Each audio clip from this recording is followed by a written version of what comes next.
സദൃശവാക്യങ്ങൾ അധ്യായം 29. കൂടെ കൂടെ ശാസന കേട്ടിട്ടും ശാഠ്യം കാണിക്കുന്നവൻ നീക്കുപോക്കില്ലാതെ പെട്ടെന്ന് നശിച്ചു പോകും. നീതിമാന്മാർ വർദ്ധിക്കുമ്പോൾ ജനം സന്തോഷിക്കുന്നു. ദുഷ്ടൻ ആധിപത്യം നടത്തുമ്പോഴോ ജനം നെടുവീർപ്പിടുന്നു. ജ്ഞാനത്തിൽ ഇഷ്ടപ്പെടുന്നവൻ തൻ്റെ അപ്പനെ സന്തോഷിപ്പിക്കുന്നു. വേശ്യകളോട് സഹവാസം ചെയ്യുന്നവനോ തൻ്റെ സമ്പത്ത് നശിപ്പിക്കുന്നു. രാജാവ് ന്യായപാലനത്താൽ രാജ്യത്തെ നിലനിർത്തുന്നു. നികുതി വർദ്ധിപ്പിക്കുന്നവനോ അതിനെ നശിപ്പിക്കുന്നു. കൂട്ടുകാരനോട് മുഖസ്തുതി പറയുന്നവൻ അവൻ്റെ കാലിന് ഒരു വല വിരിക്കുന്നു. ദുഷ്കർമ്മി തൻ്റെ ലംഘനത്തിൽ കുടുങ്ങുന്നു. നീതിമാനോ ഘോഷിച്ചാനന്ദിക്കുന്നു. നീതിമാൻ അഗതികളുടെ കാര്യം അറിയുന്നു. ദുഷ്ടനോ പരിജ്ഞാനം ഇന്നതെന്ന് അറിയുന്നില്ല. പരിഹാസികൾ പട്ടണത്തിൽ കോപാഗ്നി ജ്വലിപ്പിക്കുന്നു. ജ്ഞാനികളോ ക്രോധത്തെ ശമിപ്പിക്കുന്നു. ജ്ഞാനിക്കും ഭോഷനും തമ്മിൽ വാഗ്വാദം ഉണ്ടായിട്ട് അവൻ കോപിച്ചാലോ ചിരിച്ചാലോ ശമനം വരികയില്ല. രക്തപാതകന്മാർ നിഷ്കളങ്കനെ ദ്വേഷിക്കുന്നു. നേരുള്ളവരോ അവൻ്റെ പ്രാണരക്ഷ അന്വേഷിക്കുന്നു.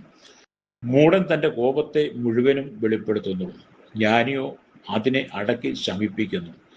അധിപതി നുണ കേൾപ്പാൻ തുടങ്ങിയാൽ അവൻ്റെ ഭൃത്യന്മാരൊക്കെയും ദുഷ്ടന്മാരാകും. ദാരിദ്ര്യനും പീഡകനും തമ്മിൽ എതിർപ്പെടുന്നു. ഇരുവരുടെയും കണ്ണ് യഹോവ പ്രകാശിപ്പിക്കുന്നു. അഗതികൾക്ക് വിശ്വസ്തയോടെ ന്യായപാലനം ചെയ്യുന്ന രാജാവിൻ്റെ സിംഹാസനം എന്നേക്കും സ്ഥിരമായിരിക്കും.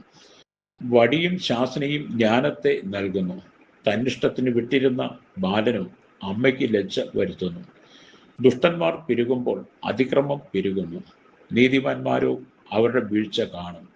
നിന്റെ മകനെ ശിക്ഷിക്കുക, അവൻ നിനക്ക് ആശ്വാസമായി തീരും. അവൻ നിന്റെ മനസ്സിനെ പ്രമോദം വരുത്തും. വെളിപ്പാട് ഇല്ലാത്തിടത്ത് ജനം മര്യാദ വിട്ട് നടക്കുന്നു. ന്യായപ്രമാണം കാത്തുകൊള്ളുന്നവനോ ഭാഗ്യവാൻ.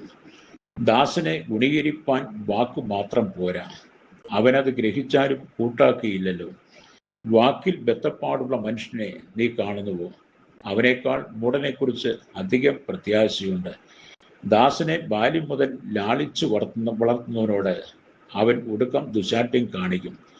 കോപമുള്ളവൻ വഴക്കുണ്ടാക്കുന്നു. ക്രോധമുള്ളവൻ അതിക്രമം വർദ്ധിപ്പിക്കുന്നു. മനുഷ്യന്റെ ഗർവം അവനെ താഴ്ത്തിക്കളയും. മനോവിനയമുള്ളവനോ മാനം പ്രാപിക്കും. കള്ളനുമായി പങ്കുകൂടുന്നവൻ സ്വന്തം പ്രാണനെ പകയ്ക്കുന്നു. അവൻ സത്യവാചകം കേൾക്കുന്നു, ഒന്നും പ്രസ്താവിക്കുന്നില്ല താനും. മാനുഷഭയം ഒരു കണി ആകുന്നു. യഹോവയിൽ ആശ്രയിക്കുന്നവനോ രക്ഷ പ്രാപിക്കും. അനേകർ അധിപതിയുടെ മുഖപ്രസാദം അന്വേഷിക്കുന്നു. മനുഷ്യന്റെ ന്യായവിധിയോ യഹോവയാൽ വരുന്നു. നീതികെട്ടവൻ നീതിമാന്മാർക്ക് വെറുപ്പ്, സന്മാർഗി ദുഷ്ടന്മാർക്കും വെറുപ്പ്.